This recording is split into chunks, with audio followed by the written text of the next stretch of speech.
Ed Gein, the monster made by love and madness. In the quiet heart of Wisconsin, where winters are long and the fields stretch endlessly, people once left their doors unlocked and trusted their neighbors. It was the kind of place where nothing terrible was supposed to happen. But in the late 1950s, that trust was shattered by a discovery so shocking that it changed the meaning of horror forever. This is the true story of Ed Gein, a man whose loneliness and grief twisted into an obsession that blurred the line between love and madness. Ed Gein was born on August 27, 1906, in La Crosse County, Wisconsin. He was the second son of George and Augusta Gein, two people bound together by resentment and control.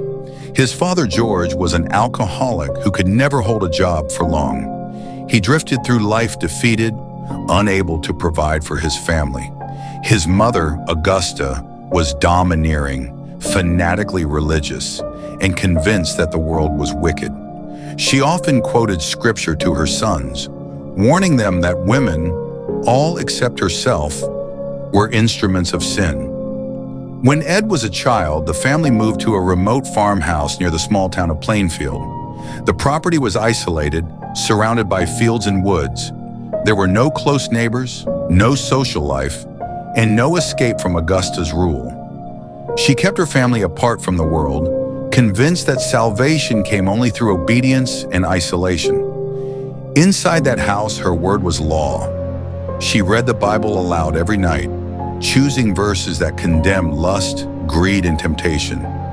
Her sons listened quietly, but while Henry grew skeptical of her teachings, Ed absorbed every word. He adored her, he feared her, and he believed her completely. At school, Ed was shy and awkward. Classmates teased him for his quietness and strange mannerisms. Teachers described him as polite and obedient, but distant, as if part of him was always somewhere else. He rarely spoke unless spoken to, and when he smiled, it was a small, uncertain thing. At home, George's drinking grew worse, and the tension inside the house thickened. When George died in 1940, Augusta's control over her sons became absolute. Henry, the older brother, began to resist. He told friends that his mother's beliefs were too extreme, that her grip on Ed was unhealthy. He worried about what might happen once she was gone. Then in 1944, tragedy struck. A brush fire broke out on their land. The brothers worked to extinguish it, but when it was over, Henry was missing. Ed led the authorities directly to his brother's body. The ground around him was untouched by flames, but his head bore strange bruises. The coroner ruled it an accident, and the case was closed. The whispers in Plainfield told a different story. Henry's death left Ed alone with his mother, exactly the way he wanted it. In the years that followed, his devotion to her deepened. He cared for her after she suffered a stroke, tending to her every need. But when she died in December 1945, Ed's world collapsed completely. He sealed off her bedroom, leaving it untouched like a shrine. The rest of the house decayed around him. Dishes piled up, newspapers filled corners. Dust and mold crept into every room. Without Augusta, Ed was lost. He had no friends, no family, and no sense of purpose. He survived on odd jobs around town, fixing fences, clearing snow, repairing machinery. To the people of Plainfield, he seemed harmless, quiet, helpful, a little strange perhaps, but trustworthy. But behind the boarded windows of that old farmhouse, something was changing. Ed spent his nights reading medical books, pulp magazines, and anatomy journals. He became fascinated with the human body, with death, and with what lay beyond it. That fascination soon turned to obsession. He began visiting cemeteries at night. He said he was drawn there, as if something pulled him forward. He would wander between the graves, reading names, searching for women who reminded him of his mother. Sometimes, he said, he would fall into a trance, and when he awoke, he would be standing over an open grave. He started digging. At first, he unearthed small items, jewelry, clothing, tokens buried with the dead. But over time, he began taking more. The remains of women who resembled Augusta were brought back to his farmhouse. Inside that house, he built something unimaginable. He turned bones into bowls, skulls into ornaments, skin into lampshades and chair covers. He crafted masks made from human faces. He even sewed together what investigators would later call a woman's suit made from the bodies of the dead. In his mind, these were not horrors. They were comfort. Each piece, each creation, brought him closer to the mother he could never let go. Years passed. To the townspeople, Ed was still the same odd but harmless man. He laughed softly when spoken to, waved at neighbors, and helped with chores. No one guessed what was happening inside his home.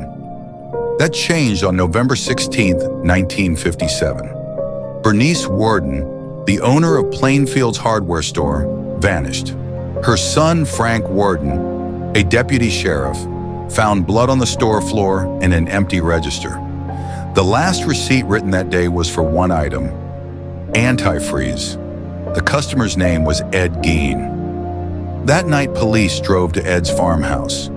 The air was cold and the property was silent. When they entered the old shed, what they found was beyond imagination. Hanging from the rafters was the body of Bernice Worden. She had been decapitated and gutted like a deer. Inside the house, the nightmare continued. There were skulls turned into bowls, a heart in a saucepan, furniture covered in human skin, boxes filled with bones, faces carefully preserved, hanging like masks. It wasn't a home anymore. It was a graveyard. When officers brought Ed in for questioning, he didn't resist. He spoke softly and politely, as if none of it were unusual. He confessed almost immediately. He told them about the grave robberies, about the nights he couldn't stop himself, and about the two women he had killed, Bernice Worden and Mary Hogan, a tavern owner who had gone missing 3 years earlier. When asked why he did it, his answer was simple. He said, "I wanted to be close to my mother."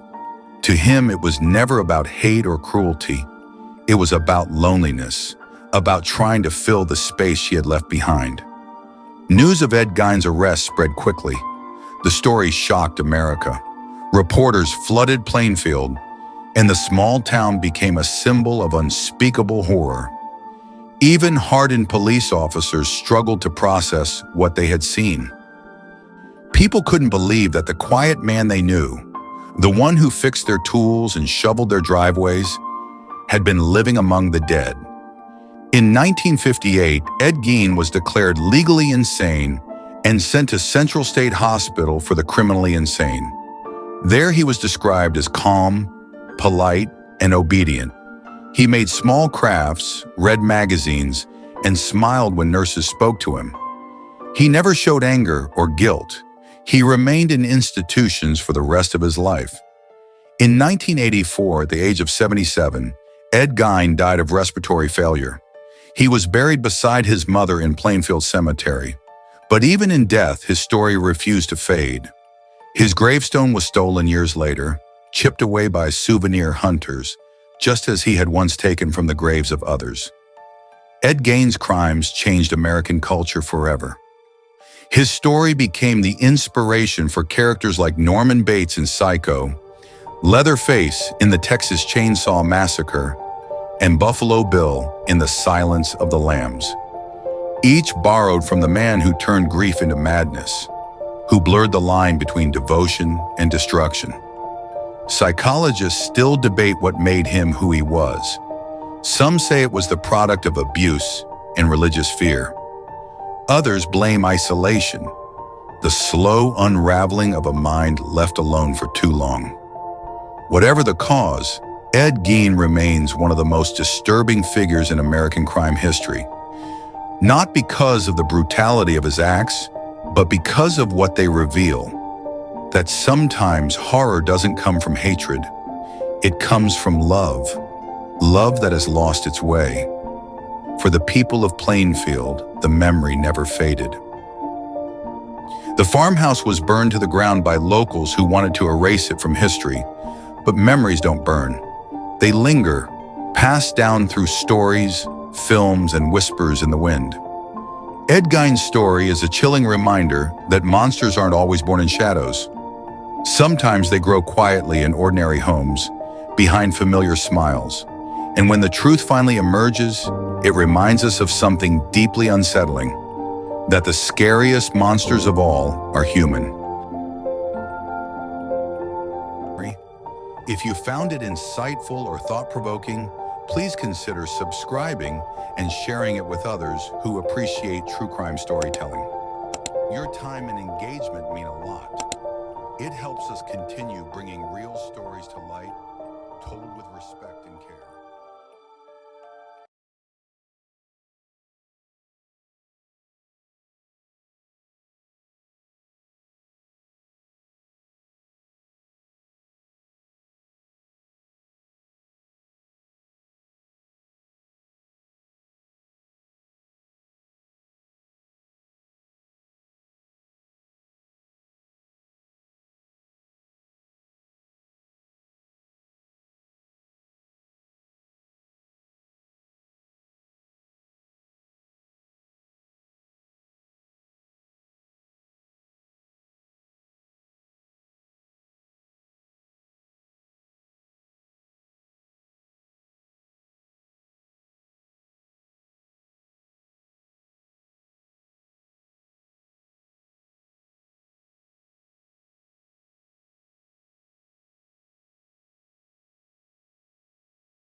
Thank you for watching and supporting this documentary.